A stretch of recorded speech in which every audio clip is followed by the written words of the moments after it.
मनाचा वेध आणि आपुलकीची सेवा देणारे आपले न्यूज चॅनल एरळा न्यूज। विद्यार्थ्यांना भविष्यात दैदिप्यमान कामगिरी करायची असेल तर चांगले क्षेत्र निवडण्याबरोबरच आणि कठोर परिश्रम करण्याची गरज आहे। जीवनात नक्की काय करायचे आहे हे विद्यार्थ्यांना ठरवावे लागेल, असा मोलाचा सल्ला वैद्यकीय शिक्षण मंत्री हसन मुश्रीफ यांनी दिला आहे। मुरुड शहर राष्ट्रवादी काँग्रेस आणि पैलवान बाळासाहेब जामदार सेवाभावी संस्था यांच्या वतीने आयोजित केलेल्या गुणवंत विद्यार्थ्यांच्या सत्कार कार्यक्रमात ते बोलत होते। अध्यक्षस्थानी उद्योजक सत्यजित पाटील होते। यावेळी गुणवंत विद्यार्थ्यांचा मंत्री मुश्रीफ यांच्या हस्ते सत्कार करण्यात आला। मंत्री मुश्रीफ म्हणाले, 10वी-12वीच्या विद्यार्थ्यांना पुढील प्रवेशासाठी अडचणी निर्माण झाल्यास विद्यार्थ्यांच्या पाठीशी मी हिमालयासारखा उभा राहील। यावेळी मुरगुडचे माजी नगराध्यक्ष राजेखान जामदार, उद्योजक सत्यजित पाटील यांनीही मनोगत व्यक्त केले।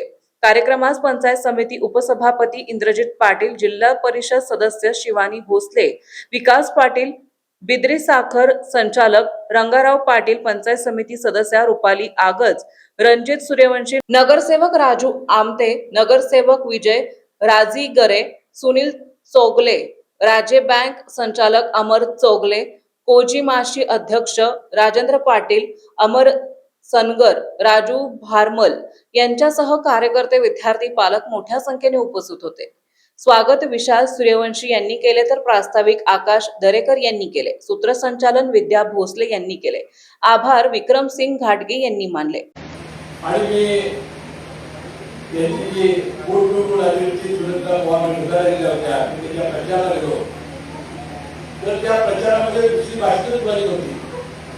आजी चाललेलं होळीवून असतं प्रत्येकाला मी मिळलेलं नाही की तुमचे अजून जिवंत आहे, तुम्ही मला नाही माझ्या पत्नीला निवडून द्या। म्हणजे जसं तसं होळीवून जर ते जीपीटीच्या पद्धतीने काढून आपण जसे जसे जर आवाज काढणार असू आणि या उत्तम मुख्यमंत्र्यांद्वारे जग सगळं हजून झालं असेल आणि त्याचा उल्लेख तरी केला की रोबोटिकच सगळे जर करणार असेल तर आता आमची गरज काय, असा एक प्रश्न आपल्या सर्वांच्या समोर आहे।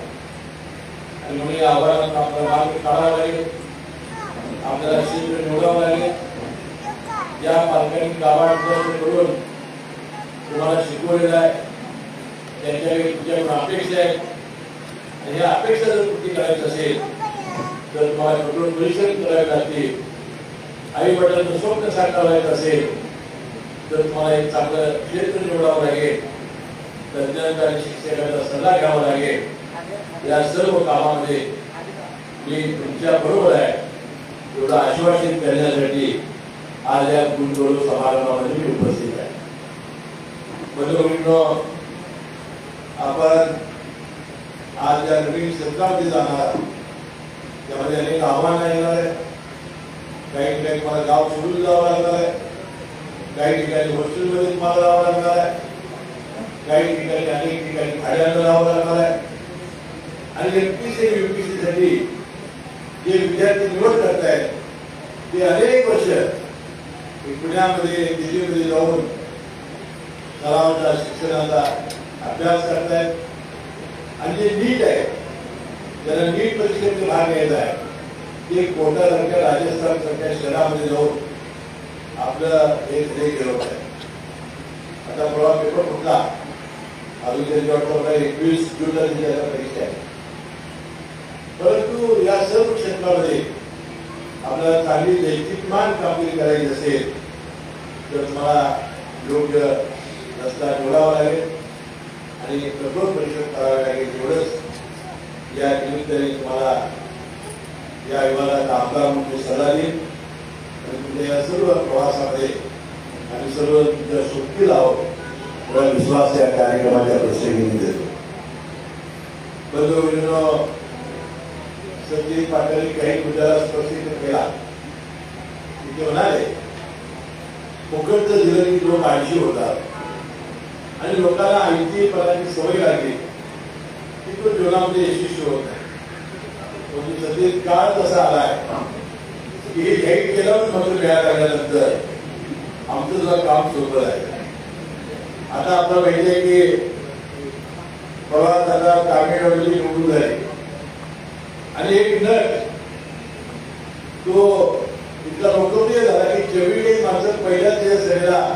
चिघळून मिळली. आणि नंतर तो टीव्हीचे पक्ष त्यांनी निर्माण केला आणि त्यांनी आव्हान दिलं दोघाही पक्षांना त्याच्या विरोधी आहेत DMK आणि आता DMK आणि त्यांनी बहुमत प्राप्त केलं आणि तो मुख्यमंत्री झाला. त्यांनी आश्वासन काय दिली, माझ्या लाडक्या बहिणीला आम्ही 2,500 महिन्याला देऊ, विद्यार्थ्यांना बेरोजगार भत्ता देऊ, एसटी मध्ये मोफत प्रवास देऊ, आणखी लग्नाला मुली आली आहेत त्याला किती ग्राम 8 ग्राम सोडून. मला एक सांगा, एका वेळेला लोकप्रिय गट, दुसऱ्या वेळेला लोकप्रिय घोषणा आणि मग पुन्हा बाजूला एक राजकारण झालेलं आहे. आम्ही सुद्धा लाडक्या बहिणींना विधानसभेच्या निवडणुकीच्या पूर्वी 1,500 रुपये देण्याचं आश्वासन दिलं. मुख्यमंत्री राजकीय बहिणा लोकसभेत आमचा दारुण पराभव झालेला होता. 48 सीटांपैकी 31 सीटा आपल्या गेलेल्या होत्या. 31 महाविकास आघाडीच्या निवडून आलेल्या होत्या. आम्ही योजना काढली आणि दसरा आणि दिवाळीची निवडणुकीची आली 7,500 मुलीला आणि 7,500 आईला दिल्यावर 15,000 घरात आल्याबरोबर लाडक्या बहिणीला नवऱ्याला 5,000 पैसे मागे गरज लागली. 5,000 फुल झाल्या. त्यावेळेला नवऱ्याने उष्णगीता त्याची बंद यायची आणि आज 1,500 रुपये प्रमाणे 46,000 कोटी रुपये खर्च करून आम्ही लाडक्या बहिणीचे पैसे देतो.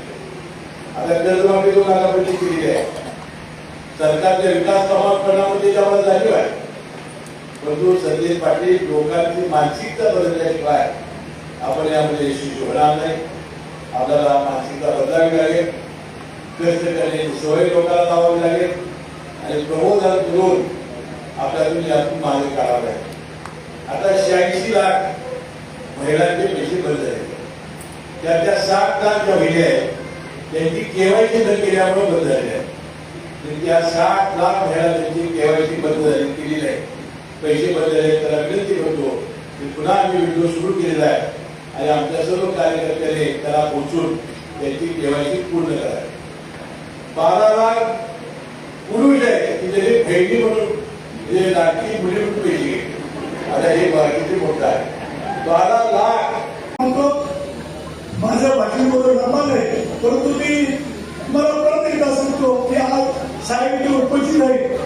साहेबांना म्हणजे ह्या गावात काय चाललंय सगळ्यांना माहिती होतं. अनेक जण माझ्यासमोर म्हणजे गावात काय घडल्यानंतर अनेक जण माझ्या घरी भेटले, माझ्या समोर भेटले. पत्रकारांच्या जवळ नोंद असू दे, हे गावाला मान्य आहे का नाही त्याचा अभ्यास तुम्ही पत्रकारांकडून त्या नेते सांगावा. जे झालंय ते झालेल्या पुढची प्रवृत्तीचं राजकारण चालू झालंय. मला त्या राजकारणावर बोलायचं नाही, परंतु एक वेळ म्हणजे प्रत्येकाची वेळ येत असते.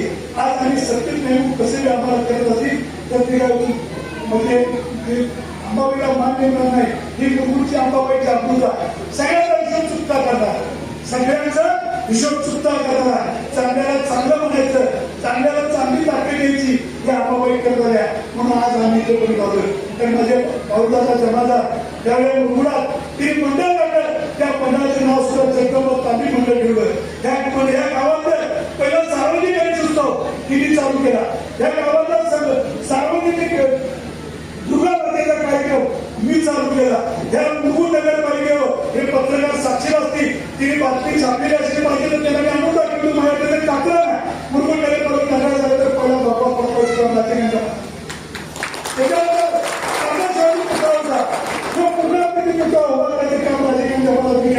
तुम्हाला त्याचं सुद्धा टाकलं करतो.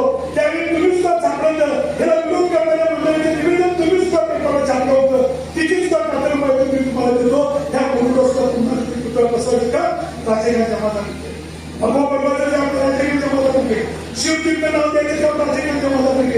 या गावात अंबाबाईचं मंदिर असू दे, कृषीचा काम दे, कोरोनाच्या काळात सुनील कांबळेच्या पूर्वीचा साखरपुडा होता, त्या पालघरमध्ये सर्वांना घेऊन गेलो. सचिव पालकमंत्री पीडब्ल्यूडीचा सचिव पदवीवर होता. अशा वेळी कृषीचा कार्यक्रम घेऊन गेलो आणि आम्ही दोघं जाऊन मनीषा पाटणकर म्हैसकर मॅडम सचिव होत्या त्यांना भेटून विनंती करून तुमच्या अंबाबाईच्या गव्हर्नमेंट साहेब तुम्ही आम्ही दोघंच गेलो होतो. हे सगळे मुरुडाच्या सगळ्या गावाच्या पाठीला बाळा निधी कुठून आला सगळं काम करायचं राजकीय चालूच्या माध्यमातून करत आला तेवढं गुरुला त्यांच्या मैदानात जमलेली ही जमलेली लोक साहेब ही बघा साहेब ही गुरुला आम्ही फक्त एवढंच सांगतो एकदा मुलगा सांगतो फोनवर ही आमच्यावर प्रेम करणारी मंडळी आमच्या कार्यकर्त्याच्या घरातील कुटुंबाची मंडळी हे आमचे कार्यकर्ते ही ताकदीने आमच्यावर प्रेम करणारी मंडळी हिची नोंद सगळ्यांनी घेऊन ठेवावी आणि भविष्यात असं घाणेरडं राजकारण कुणी असू दे. येरळा न्यूज साठी प्रतिनिधी सर्जेराव भाट मुरगुड. आपल्या भागातील महत्त्वाच्या बातम्या पाहण्यासाठी आजच आमच्या येरळा न्यूज चॅनलला यूट्यूबवर सबस्क्राईब करा आणि बेल आयकॉन प्रेस करा.